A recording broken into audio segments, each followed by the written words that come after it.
नमस्कार, मी S V Ranade वाचन कॉलेजमधून निवडून झालो. आता ज्ञानदीपमध्ये आपले वाचन कॉलेजमध्ये मुख्य अकाउंटंट असलेले श्री एल व्ही कुलकर्णी आलेले आहेत. ते आपल्या इथल्या श्री शिल्प चिंतामणी सोसायटीचे चेअरमन आहेत आणि अनेक वर्ष वाचन कॉलेजमध्ये सर्व ऑफिसची धुरा ते सांभाळत होते. म्हणजे मला असं वाटतं की कारेलकर सरांच्यापासून ते पूर्ण मला वाटतं किती वर्ष तेव्हापासून होतं. मी 63 सालापासून, म्हणजे त्याच्या आधीपासून जेव्हा भालबा केळकर किंवा पी ए कुलकर्णी हे जे आले तेव्हापासून ते इथं ऑफिसमध्ये आहेत आणि वाचन कॉलेजच्या टोटल आर्थिक व्यवहारांची सगळी माहिती यांना माहिती. त्याचबरोबर या कॉलेजचं ॲडमिनिस्ट्रेशन आणि त्याबरोबर कॉलेजचे एकूण व्यवस्थापन याची सगळी माहिती त्यांना आहे. त्यांच्यापेक्षा त्यांचे ज्येष्ठ सहकारी जे आर कुलकर्णी म्हणून आले होते. त्यानंतर ए बी कुलकर्णींच्याकडे सगळी जबाबदारी आहे आणि आपण त्यांना विनंती करूया की त्यांनी थोडक्यात त्यांचा पहिल्यापासून परिचय करून द्यावा आणि तसंच आपल्या वाचन कॉलेजबद्दलच्या आठवणी सांगाव्यात. ते एम टी सोसायटीचेही लाईफ मेंबर आहेत, त्यामुळे त्याबद्दलही तुम्हाला काय जर बोलायचं असेल तर ते बोलू शकता.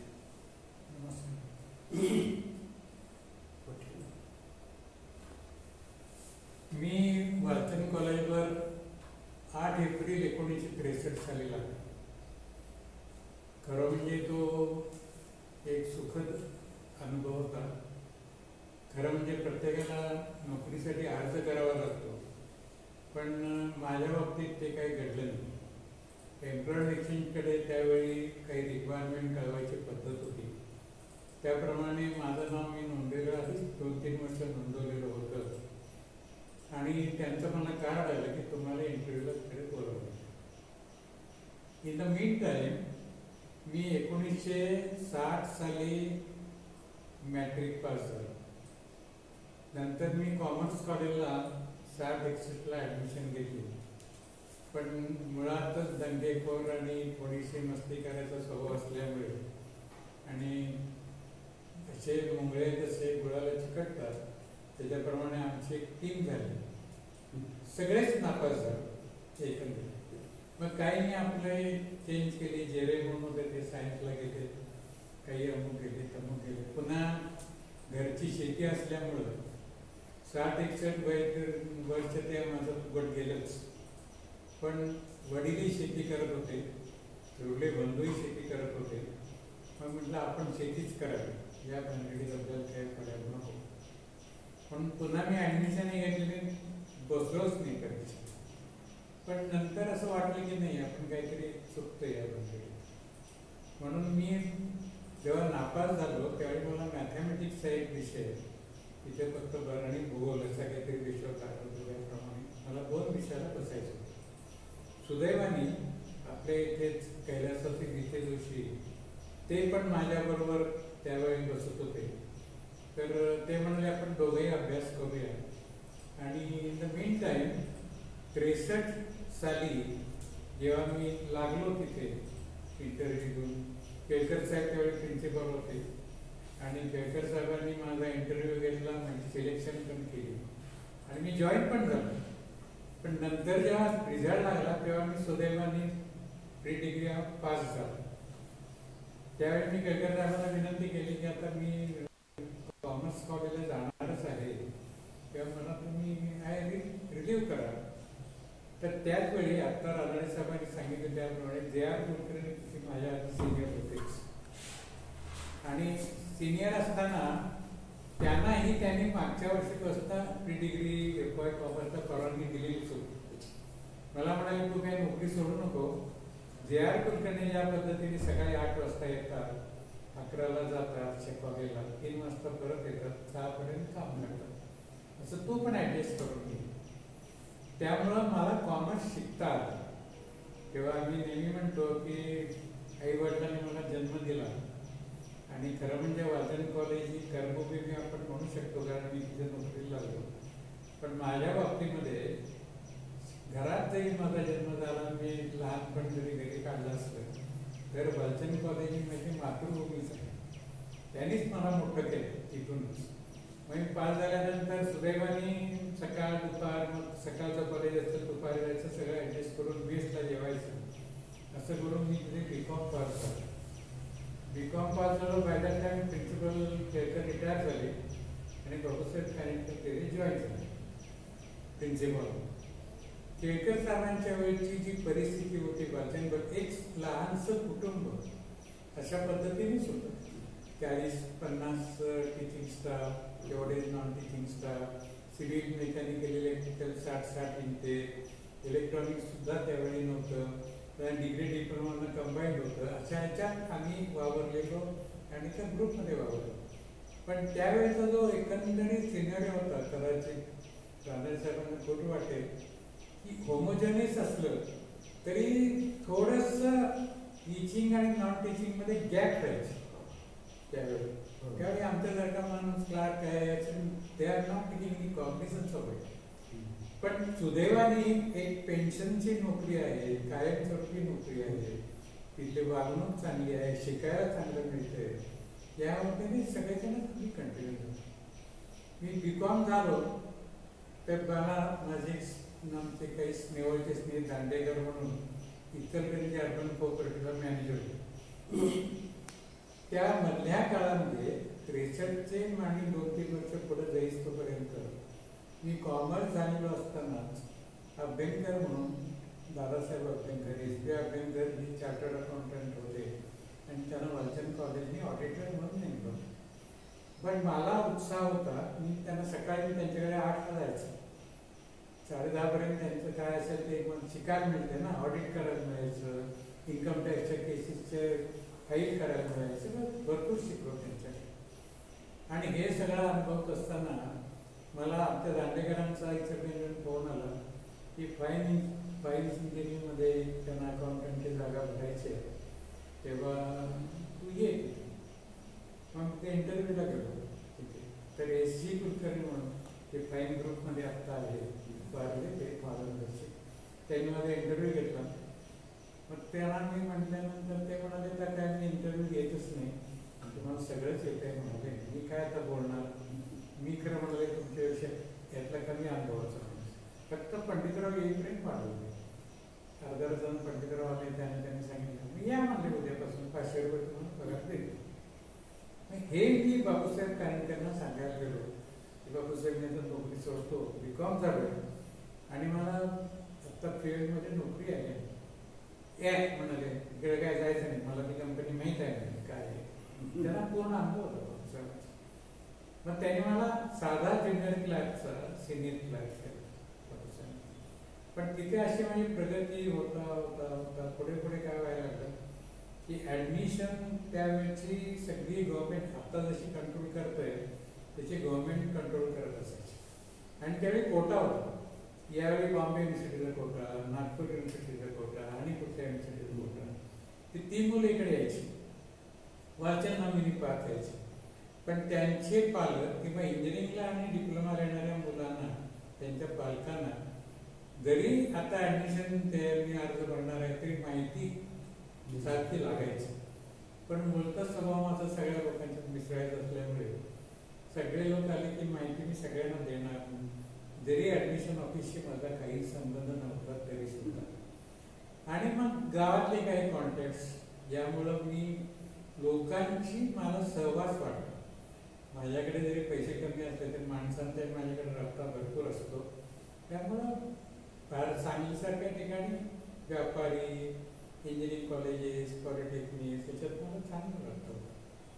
मग बाय हळूहळू मी मग सिनियर क्लार्क, मग पर्सनल सेक्रेटरी टू प्रिन्सिपल, मग अकाउंटंट, मग रजिस्ट्रार, अशा पोझिशन घेत मी 89 साली एक जानेवारी 90 साली मला P.A. कुलकर्णींनी रजिस्ट्रार केलं. आता ह्याच्यामध्ये जे 3 पालक झाले, पहिले प्रिन्सिपल केळकर झाले, नंतर बापूसाहेब कानिटकर म्हणजे मुलापेक्षा जास्त प्रेम करणारे इतके माझ्यावर बापूसाहेबांनी प्रेम केलं. त्यांचं सरळ हात असायचं, कुठे जायचं मला घेऊन जायचं, तसं काही नाही. मी सुब्बाराव साहेब आम्ही रोपे महोत्सवाला खूप नाही असं नाही. तो एक सगळ्यांचा सामावून जाण्याचा स्वभाव बाबासाहेबांच्याकडे गेला. म्हणजे मला आठवत आहे किंवा रोपे महोत्सवाच्या वेळी मी माधवनगर कॉटन मिलमध्ये आम्ही इंट्रोडक्शनसाठी भेटायला गेलो होतो मी आणि बाबासाहेब. तर नेहमी ठीक आहे की बाबासाहेब त्यांचं प्रिन्सिपल आले या माझे ते मॅनेजर होते. मग मी काय आत गेलो नाही, मी बाहेर बसलो. ते बाहेर आले माझ्यावर खवळले. ते म्हणाले बाहेर का बसला असतो, आत काय आला नाही. मी म्हटलं असं याच्या पुढे करायचं नाही. त्यांनी मला सुनावून सांगितलं. मग आम्ही पुण्याला मुंबईला इव्हन धोंडोमासाठी आता त्यांनी जे टेलिव्हिजन सोसायटी त्यांच्याशी मॅक्झिमम रेकॉर्ड असला आज तागायत मी एकमेव काढला. कोणाचीही त्यांच्याशी डायलॉग आज तागायत नाही आहे. इतका मी बाबूसाहेब त्यांनी कधी केला. बाबूसाहेब पुढे रिटायर झाले पण त्यांचा माझा फॅमिलीचा आज तागायत राहत आहे. प्रिन्सिपल कानेटकर परवा आमच्याकडे येऊन गेले. तो as good as is my younger brother, मला भावासारखा आहे तो. आणि they are everybody respect me like केली. त्याचं लग्न, त्याच्या बहिणीचे लग्न सगळं माझ्या पद्धतीने झालं. तो गेल्यानंतर पी ए कुलकर्णी जेव्हा प्रिन्सिपल झाले, पी ए कुलकर्णीच्या मनात काही असायचं नाही पण त्याचा स्वभावच कोणी कर हे आरोवर पाणी चिकटत नाही तसं ते कोणाला चिकटून घ्यायचं नाही. कोणाला पर्सनल काही फेवरेटिझम झिरो, काहीही फेवरेट नसायचे. मग एकच उदाहरण तुम्हाला सांगतो त्याचं. एक प्रोफेशनल टॅक्सची कन्सेप्ट आजही आहे. तर त्यावेळी काय व्हायचं, दर 3 महिन्याला DA वाढायचं आणि प्रत्येक महिन्याला प्रोफेशनल टॅक्स 8 आणि 25 कापायला लागायचं. मग DA वाढला की स्लॅब बसवायची, पडली की पुन्हा वाढवायचं. मग 8 आण्याचे 70 पैसे झाले. इतकं ते टीडीएस काम होतं. पण मला विजय काय म्हणाले की जोशी म्हणून एक प्रोफेशनल टॅक्स ऑफिसर आहेत, 5 वर्षाच्या केसेस माझ्या पेंडिंग, त्यावेळी मी अकाउंटंट. ते म्हणाले तुम्ही त्यांना भेटा, काय ऍडजस्ट करून घ्या. मला मी एवढं करता दररोज घेऊन जायचं आणि ते घरी वर्षभरात जमणार नाही म्हणाले. मग ते गावाला जोशी गल्ली नदीकडे राहायची, खोली घेऊन जायची, खरं थोडं. आणि मी त्यांना रात्री भेटायला गेलो. म्हणजे सर कोण आहे म्हटलं असं वाचन कॉर्पोरेशनचं अकाउंटंट आहे आणि अशी माझी परिस्थिती आहे, तर तुम्ही जरा माझं समजून घ्यावं. किती वर्षाचे केसेस आहेत, तर म्हणाले 5 वर्षाचे केसेस. मग म्हणाले तुम्ही दर वर्षाला मला 100 रुपये प्रमाणे 500 रुपये द्या, मी तुमच्या केसेस सेटलमेंट करून माझी बदली झाली, तुम्ही उद्याच्या उद्या या. पण येताना सगळं रेकॉर्ड सगळं घेऊन या. मला खुशच झालो. मी 500 रुपये कुठे कटकट करू. मी दिले 500 रुपये पाकिट घरी नेऊन दिलं, सगळे केसेस केल्या, ऑर्डर घेतली. लुना माझ्याकडे होती. त्या आनंदात मी त्या राम मंदिरला कोणातरी अंगावर घातली, तेच काढलो पडलो. कॉलेजवर गेलो. पी ए कुलकर्ण्यांना येस त्यांचं ते पहिले येस बसलो. नंतर टॅक्सच्या केसेस झाल्या सगळे. लगेच बेल 4,000 बेल. मग पुन्हा थांबलो मी, कारण त्याचा स्वभाव मला माहीत होता. मग पुढं काय सांगायचं. मग त्याने मी सगळी हिस्ट्री सांगितली की मी त्यांना अशाचे वर्षी 500 रुपये दिलेले आहेत. त्यांनी एकदम कपाळाला अटक असले इरेग्युलर बेकायदेशीर व्यवहार यापुढे करायचे नाही. 2 शिक्षा तुला की मी ते 500 रुपये देणार नाही आणि एक वॉर्निंग, पुन्हा असं केलास तर हाकलून दे. कळलं ना. म्हणजे अर्धा कप काय तू आधी सांगितलं, तोही बोलवला नसतं, पण चहा तू घे आणि जा. त्यापासून कानात काढा. आत्ता सुद्धा जरी कोणी मला सांगितलं इरेग्युलर काम कर, माझ्या हातून काही घडणार नाही, इतका तो वचक होता. मग मी 1963 ते 2002 39 वर्ष मी तिथे काम केलं. त्यात एक कुलकर्णी 17 वर्ष प्रिन्सिपल होते. तर त्याच्यानंतर सुब्बाराव सांगली सगळे या सगळ्या काळात पी ए कुलकर्ण्यांच्या स्वभावामध्ये कुठलीही मुंबईला मीटिंग असली की ते मला घेऊन जायचे.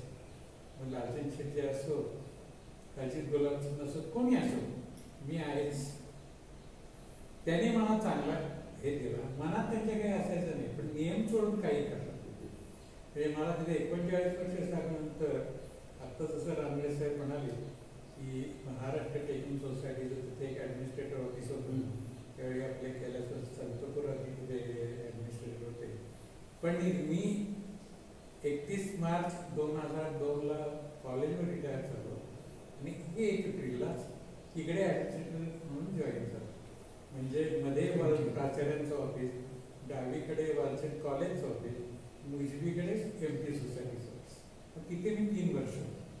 ज्याशी मी 42 वर्ष वालचंद कॉलेजच्या मातीत काढले तिथे. पण त्या काळामध्ये संपर्क एवढा वाढला. त्याच वेळी मला सांगली अर्बन बँकेत मी 5 वर्ष डायरेक्टर होतो. 2002 ते 2007 मी सांगली अर्बन बँकेचे डायरेक्टर होतो. अर्बन बँकेचे फाउंडर मेंबर माधुरांना बरोबर प्रत्येक त्यांच्या नावाचं एक ट्रस्ट होतं. त्याचा मी आजही ट्रस्टी आहे. त्याच काळामध्ये सांगली शिक्षण संस्थेच्या 14-15 शाळा आहेत. त्याचा मी गव्हर्निंग काउन्सिल मेंबर होतो. मी आठवणे रिन्यूअल त्यावेळी चेअरमन पण होतो. त्याच्यातही मी काम केलं आणि अर्बन बँकेचा डायरेक्टर असताना आणि मी रिटायर झालो वालचंद कॉलेजवर. त्याच वेळी काय झालं, इकडे जोगळेकर पण रिटायर झाले आणि तिथे बडवे म्हणून प्रिन्सिपल साखराळे. मग त्यांना माहीत होतं की आमचं. मग त्याने मला रिक्वेस्ट केली की तुम्ही म्हणाले एकदा आमच्याकडे या साखराळेला आणि आमची घडी बसवून द्या. बडवे पंढरपूरचे. हो. मी म्हटलं अहो साहेब, मी दुपारी मला बँकेत 2-3 तास जायला लागतं. कुठे म्हटलं ते तुमचे लोक सकाळी येणार नाही, 11 वाजता तुम्ही येणार. मी सकाळी तुमच्या तिथे 8ला आलो, 2 वाजता सुटलं तरच शक्य आहे, नाहीतर काही शक्य नाही. तुम्हाला जेव्हा लोक कोण पाहिजे ते सगळे 8ला येतील म्हणा. मग शामराव पाटील आता जे राजारामभाऊ बँकेचे चेअरमन आहे, ते एरियनचे चेअरमन आजही चेअरमन आहे तिथे. ते आले इथे बोलावलं मला. ते म्हणाले की रिसर्च सांगतील ते लोक आणि सांगतील त्यावेळी तिथे यायचे. ज्याने यायला जमणार नाही त्यांनी घरी जावं. मग त्यावेळी कनाय तिथे व्हाईस प्रिन्सिपल होते. आता जे ॲडमिनिस्ट्रेटर कनाय, ते रोजा होता महिना मला आठवते. ते कराडून बरोबर 8ला यायचे, मी 8ला. असं म्हणजे तिथे 2 महिने काम केले. सकाळी 8 ते दुपारी 2. बँकेची गाडी इस्लामपूरला मी 2 वर्ष बस नाही यायचं, असं मी 2 महिने केलं. त्यांचं काम सुरळीत केलं.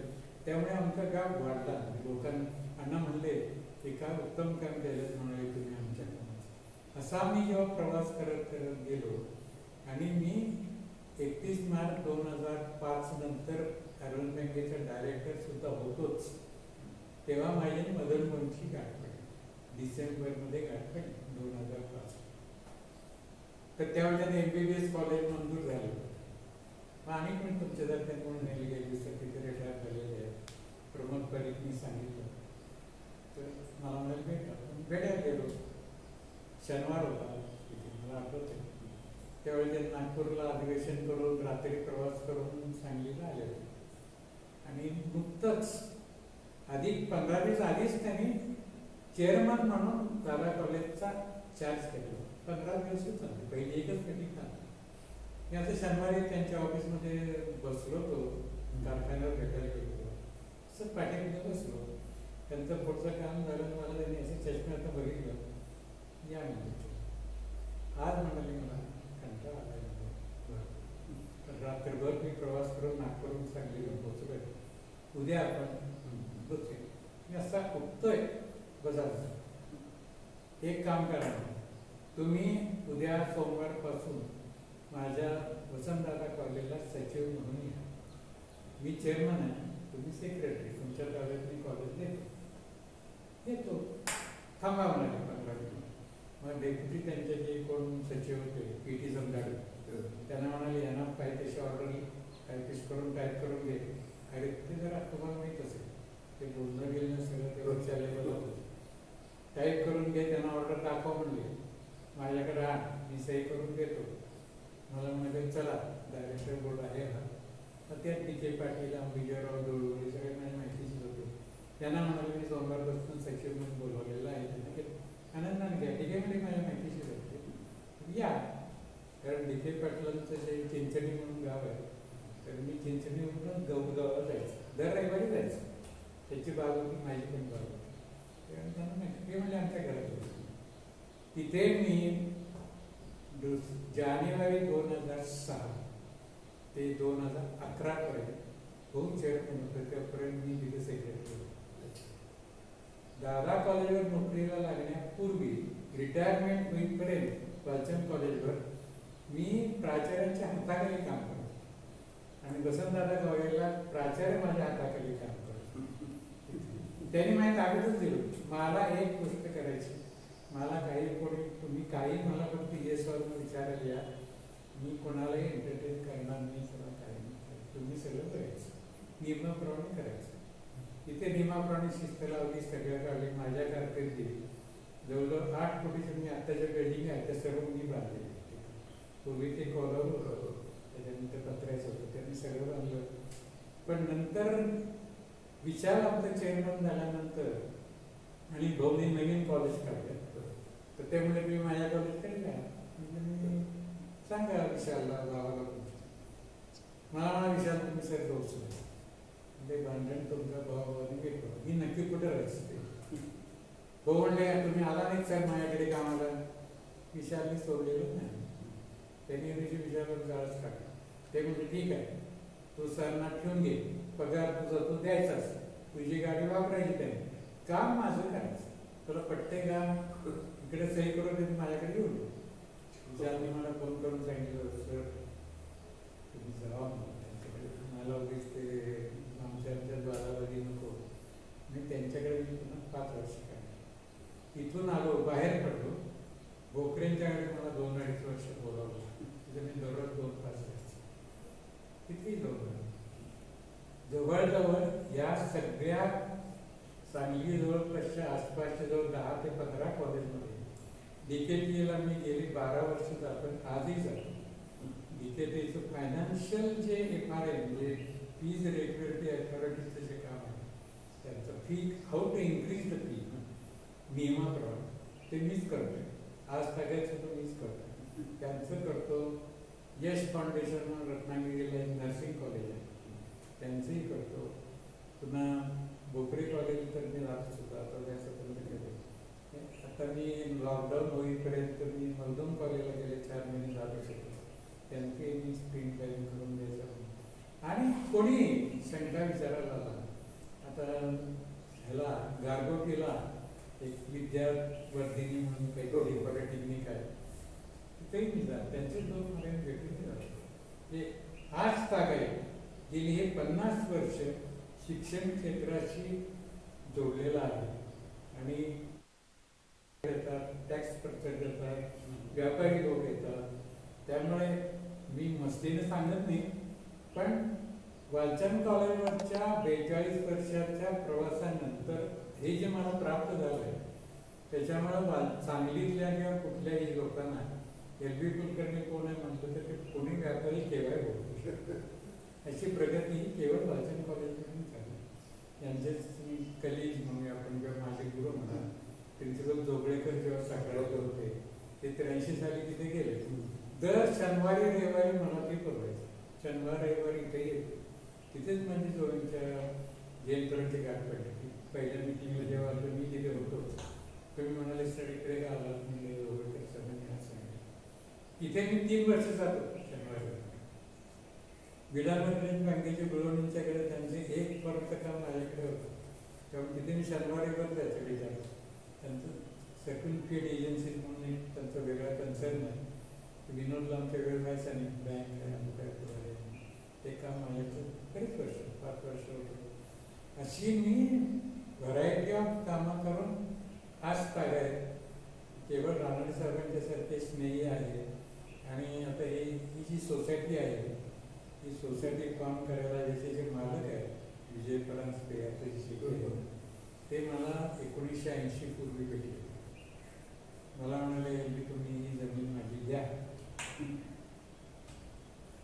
मग घ्या म्हणजे कसं घ्या, तर 50,000 रुपये एकर मी घ्या. मला तेव्हा यायचं काय करू. वालचंद कॉलेजवरच्या सगळ्यांना म्हटलं, सगळ्यांना कोणाला घरं नव्हतीच, म्हणजे सगळ्यांना विचारतो देतो. त्या जमीन खरेदीबद्दल काही प्रॉब्लेम नव्हताच, पण किमतीबद्दल प्रॉब्लेम. मग कोण म्हणाला 25,000च्या वर एक पैसा घेऊ, आता तो बरोबर 50,000 म्हणते मी 25,000 म्हणजे काय झालं मला तर काही काय सांगितलं. पण सुदैवाने आपले सगळे सर वारले त्या एकमेव माणसाने सांगितलं की 34,000 रुपये एकरने जर घेत असत तर तू आनंदाने जमिनीच्या खरेदी पत्र कर, मी तुला सपोर्ट करतो. मग होय नाही करत 34,000 करतो. 101 रुपये प्रत्येकाने शेअरला द्यायचे असतात पहिल्यांदा मी रजिस्ट्रेशन करायला. त्यातल्या 4 लोकांनी मला आज तागेत ते सुद्धा पैसे दिलेले घ्यायचं ठरलं ना. पण सगळे मध्यमवर्गीय सगळे काही लोकांना मग प्रत्येकाला म्हणायचे की प्रत्येकाने किती पैसे द्यायचे, तर 4,500 रुपये प्रत्येकाने भरायचे. 4,500 फक्त. ते म्हणजे आमच्याकडे काही पैसे नाही. मग कशी खरेदी करणार, हे शक्य नाही ना. मी स्वतः सांगली बँकेत सगळ्यांच्यासाठी हेल्पटे घालून प्रत्येकाला 4,500 रुपये कर्ज मंजूर करून आणलं. बॉन्डवर सही करायला ते सुद्धा घरी कॉलेजवर सगळ्यांना बोलवलं सही करा म्हटलं. तिथे 130 रुपये महिना हप्त्याने लोकांनी ते 4,500 रुपये भरले. पण डेव्हलपमेंटला खर्च पुन्हा लागणार, रस्ते आहेत अमुक आहेत, ते पैसे पुन्हा कमी पडले. सगळ्यांचे पगारच खूप कमी होते. 500 रुपये पुन्हा 1,500 रुपये त्यांना म्हणलं पुन्हा कर्ज काढूया म्हणजे 1,500 म्हणजे हेमंत अभ्यंकर पुन्हा मी बँकेत विनंती केली. प्रधानमंत्री चेअरमन होते, त्यांना म्हटलं पुन्हा 1,500 द्या. त्यांनी पुन्हा 1,500 दिल्याचे प्रत्येकाने 6,000 6,500 याच्यात सगळ्यांनी पैसे भरले. 130 रुपये त्यांनी पैसे भरले. पहिले तुम्ही राहणार साहेब म्हणतात ही अतिशय गोष्ट सत्य आहे, पगार फारच कमी होते. पण जसे पहिले 2-3 हप्ते भरले तसे DA पुढे दर 6 महिन्याला मंजूर व्हायला 3% 5%. तेव्हा लोकांना 130 रुपये केव्हा पिटले म्हणजे आपल्याला प्लॉट केव्हा मिळायची कल्पना सुरू झाली. त्यामुळे आज सगळ्या आमच्या लोकांना गरज आहे, नाहीतर तेवढं अशक्य. आता मी 2 रुपये 2.25 रुपयाने घेतलेले प्लॉटची किंमत आज 3,000 रुपये प्लॉटची किंमत झाली. तर एवढं म्हणा निदान लोकांच्यासाठी काम करतात. हा माझा प्रवास आजपर्यंतचा आहे. In the main time Maharashtra टिकून सोसायटी आता जो साहेब बोलले तसं मी दोन साठ्यांच्याकडे जायचं, नेहमी जायचं. त्याच्यानंतर काही इंटरनल क्लासेस वगैरे झाले. त्यात वालचंद कॉलेजचं नाव सोसायटीला वालचंद कॉलेज सोसायटीचं आहे त्या लोकांना माहीतच नाही.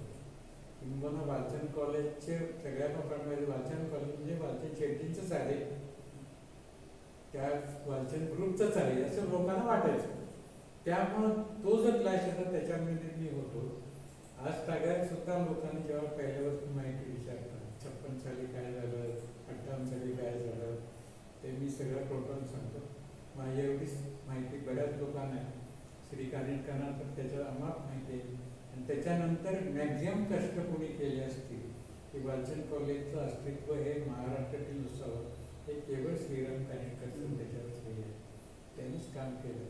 एवढी माहिती प्रवास गाथा आहे ही आपण ऐकून घेतली, त्याबद्दल धन्यवाद. नाही, अतिशय म्हणजे इकॉनॉमिक जे म्हणतो किंवा अर्थकारण हे एज्युकेशनल इन्स्टिट्यूशन्सला फार महत्त्वाचं आहे.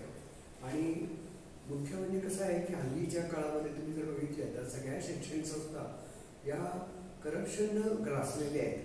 तर त्या काळामध्ये यांनी ज्या सचोटीने कॉलेज वाढवलं आणि त्यावेळेचे नेते सुद्धा अशा लोकांचा बरोबर त्यांनी उपयोग करून घेतला आणि अतिशय चांगल्या पद्धतीनं त्यांच्या शैक्षणिक संस्थांची वाढ करण्यासाठी प्रयत्न केले. असं हे व्यक्तिमत्व आज आपल्याला सोसायटीला अध्यक्ष म्हणून लाभलेलं आहे. आणि याच्या पुढच्या काळामध्येही त्यांचा आम्हाला भरपूर उपयोग होईल.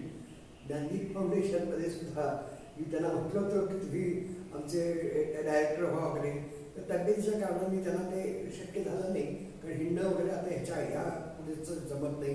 पण तरीसुद्धा त्यांचा आम्हाला कायम मदत होत राहील. शिल्पचिंतामणी सोसायटीमध्ये जे आता लोक नवीन आहेत, बरेचसे लोक बाहेरनं प्लॉट बदलून आलेले आहेत. त्यांना या पूर्वीच्या इतिहासाची जाणीव नाही किंवा कशा पद्धतीनं हे आपण सगळे एकत्र सोसायटी शिल्पचिंतामणी म्हणजे वालचंद कॉलेजशी संलग्न अशी ही सोसायटी आहे. तर आमची अशी कल्पना आहे की या इथल्या जर लोकांनी सगळ्यांनी एकत्र आले आणि आत्ता आपण नुसतं वार्षिक काहीतरी रक्कम 5,000 2,000 देणे ह्याच्यात वाद घालण्यापेक्षा सगळ्यांनी जर 1-1 लाख 10-10 लाख घातले तर उद्या ह्याची एक मोठी IT कंपनी होऊ शकते. कारण आपल्याकडे बुद्धिमत्तेची कमी नाही आहे. प्रत्येक माणूस हा इतका अत्यंत हुशार आहे. फक्त काही अत्यंत हुशारीमुळं विचारांची भिन्नता आहे. त्यामुळे ते सगळे एकत्र येते. सगळे जर एकत्र आले आणि आपण जर ITचं घेतलं तर जी आपल्या पतंगराव कदमांची कल्पना होती की इथं IT पार्क करावं ते इथं आमचं स्वतः सोसायटी हीच IT पार्क होऊ शकते. याच्या सगळे लोकांनी जर एकत्र मिळून काम केलं, प्रत्येकाचे वेगवेगळे छंद आहे, वेगवेगळे अभ्यास आहे आणि सगळ्या शिक्षण संस्थांचा अनुभव असलेले एम.बी. कुलकर्णी आहेत. तर या सगळ्यांच्या यांनी आपल्याला काही करता येईल. मी आता थोडासा प्रयत्न करतो सगळ्यांना एकत्र आणायचा, पण ते जरा एवढं सोपं वाटत नाही आहे. तुम्ही म्हणाला त्यात 101% सत्य आहे की प्रत्येकामध्ये ब्रेन आहे. हो. प्रॉब्लेम कुठे झाला या सगळ्या हो की ज्याने नुसतं टीचर म्हणून काम केलंय त्यांना फक्त क्लासरूम आणि घराच्या दुसरं काही नाही. हो बरोबर आहे. त्यांनी जगच बघितलेलं नाही आहे. जगात कसं वागावं बरोबर आहे. हाच महत्वाचा प्रश्न आहे ना. त्यामुळे हा गॅप पडतो. बाहेर लोकांनी पी कुलकर्ण्यांचं पहिल्यांदा तसंच व्हायचं. पण जेव्हा मी म्हणलं रोटरी मेंबर तुम्हाला त्यावेळेस ते काय नव्हतं, पण पुन्हा झालं. त्याच्यानंतर त्यांचं जगात लोक व्हरायटी आहे ना. बरोबर आहे. त्या सगळ्यांच्या मी म्हटलं काय आहे, मी रोटरी मेंबर होतोच विक्रममध्ये, पण मी त्यांना म्हटलं नंतर चेष्टेने की मला तर रोटरी करायची गरजच नाही. कारण तिथे जी क्लासिफिकेशन आहे, कोण प्रिन्सिपल आहे, कोण आहे, कोण इंजिनिअरिंग आहे, नियम ते सगळे माझ्याकडे आहेतच. मला वेगळाच कुठल्यातरी मेंबर व्हायची गरजच नाही आहे. ते झालं की मग त्यांना ऑटोमॅटिकली लोकांना पैसे आहे, लोकांच्याकडे इच्छा आहे, पण त्यांना मार्ग सापडत नाही. तर ते असं मला काय म्हणतंय टोटल सामाजिक आणि जर हे घेतलं जसं आपण सहकारी सोसायटी म्हणतो, आता सुद्धा याच्या पुढच्या काळामध्ये जेव्हा मोठ्या मोठ्या प्रायव्हेट कंपन्या, मोठ्या कंपन्या, जागतिक कंपन्या भारतावर आक्रमण करतात आर्थिक, अशा वेळेला सहकार हे सगळ्यात महत्त्वाचं साधन आहे. आणि सहकारामध्ये पहिली गोष्ट अशी की म्हणजे दुसऱ्यावर विश्वास ठेवला पाहिजे. सगळ्यांनी जर विश्वासाने काम केलं तर खूप चांगल्या गोष्टी घडू शकतात. आता अमित शहानी आता सहकार नवीन मंत्रालय सुरू केलेलं आहे आणि त्याच्यामध्ये बऱ्याचशा लोकांचे विचार व्हायला लागले. पण सहकार हा सगळ्यात महत्त्वाचा लोकशाहीचा मार्ग आहे आणि याच्यामध्ये सर्वांचाच फायदा होतो. साखर कारखाने आपण म्हणतो एवढे वाढले, त्याचं कारण हे सहकार होता म्हणून. प्रायव्हेट असते ते एवढे कारखाने नीट वाढले नसते आणि त्याच्यामध्ये कायम आंतरविरोध राहिला असता. तर सहकार वाढला, अर्थात सहकार वाढला त्याबरोबर आपल्याकडं करप्शनही थोडंच वाढलं. याचं कारण काय आहे, श्रीमंत आणि गरिबामध्ये मोठी दरी आहे, त्यामुळे हा प्रश्न निर्माण झालेला आहे. परंतु जर सगळ्यांनी मिळून जर काम केलं, आपल्याकडे आता अशा ठिकाणी बहुतेक सगळे एका लेवलचे, अशा वेळेला भांडणाचा प्रश्न येणार नाही. आता सगळ्यांनी काहीतरी द्यायची तयारी केली पाहिजे. असं जर दिली आणि इन्व्हेस्टमेंट म्हणून जर केलं तर ही आपली जागा आहे, आता जी कॉमन जागा आहे, या कॉमन जागेचे रूपांतर अत्यंत सुंदर अशी नर्सरी करता येईल आपल्याला. त्यांनी जी आता पलीकडे नर्सरी केली की आपण त्या नर्सरी करू शकतो. पुढे जे ग्राउंड आहे त्याचं उत्तम त्याला जिमखान्याचं रूप देऊ शकतो. अशा बऱ्याच गोष्टी आपल्याला करता येते. फक्त सगळ्यांनी मिळून एकत्र यायला पाहिजे आणि इन्व्हेस्ट करायला पाहिजे. त्याच्यामध्ये नुसत्या वर्गणीवरनं हे चालू शकणार नाही. As A business if you run the society then it can become a very big asset for this area. असं मला वाटतं. ज्ञानदीप फाउंडेशनच्या मी तुम्हाला विनंती करेन की तुमचं हे तर करूया. हो. इन द मेन टाइम तुमचं खासदारांच्याकडे राहणार आहे. हो. संजय गांधींच्याकडे राहणार आहे किंवा आमदारांच्याकडे राहणार आहे. सुधीरकडे काय मी अकाउंटिंग त्यांना शिकवलेलं आहे. क्लास कोणी MSCBच्या लोकांचे क्लास घेत होतो. MSCBमध्ये त्यावेळी काय झालं 1965-66 साली सर्वसुद्धा की त्यांना प्रमोशन खालच्या लोकांना देताना त्यांनी MSCBचं प्रोसिजर आणि अकाउंटिंग प्रिन्सिपल्स असे 2 विषयाचे परीक्षा दिली आणि जे कोण परीक्षेत पास होतील त्यांना प्रमोशन, जे नाही म्हणाल ते नाही. मग त्यातले 15-20 लोक तिथे माझा भाऊ नोकरीला होता ऑफिसमध्ये, त्यांनी मला विनंती, तेव्हा मी गावात राहतो, ते म्हणाले की आम्हाला डबल म्हणजे प्रिन्सिपलचं अकाउंट शिकवा. तर मग मी घरात पोळा बिळा लावून सगळं केलं. सगळ्यांना मी 1 वर्ष शिकवत होतो की त्याला चांगला मार्क पडले. तसं काय अकाउंटन्सीला काय फार आवड नाही आहे. तसं आपल्याला ज्ञानदीप फाउंडेशनचे तुम्ही आणि काही प्रोजेक्ट्स असतील आणि ज्याला आता हे कुठल्या तरी खासदारांनी पुशअप करायला पाहिजे, त्या आमदारांनी पुशअप करायला पाहिजे. तुम्ही मला केव्हाही सांगा, मी रात्री 12 वाजता सुद्धा तुमच्याकडे खासदार केव्हाही ठेवून हेच सगळ्यात महत्वाचं आहे. संजय केव्हाही म्हणजे तो एवढीच सरांचं काम आहे ना, तो बाजूला तुमचा आहे किंवा सुधीर बरोबर काय प्रॉब्लेम नाही. हे फार चांगलं आहे. आणि अशा वेळी अर्थकारणाची पूर्ण माहिती असणारा व्यक्ती आपल्या इथं आहे आणि आता ती चेअरमनही आहे. आणि याच्या पुढच्या काळामध्ये नक्कीच जर त्यांनी असं ॲक्टिव्हिटी केली तर आपण ज्ञानजी फाउंडेशन आणि एल व्ही कुलकर्णी मिळून आपण काहीतरी असं मोठा डेव्हलप करू शकतो. मला असं वाटतंय जनरली काय होतं, असं वेळ तुम्हाला मी म्हटलं की मी आता तुमचा डायरेक्टर होतो, तुम्हाला उद्या काम ते काही जमा येते 50 असतं. आता सुद्धा मी म्हटलं मध्ये जाऊन येतो, इन द मेन टाइम मला इथे गेलं जायला तर गाडी येऊच नाही, जाणार त्यामुळे इथे म्हणजे जावं लागेल कदाचित. प्रिन्सिपल येणार आहे बाजीराव पाटील, ते झाला चालेल. चांगलं झालं मला बोलावलं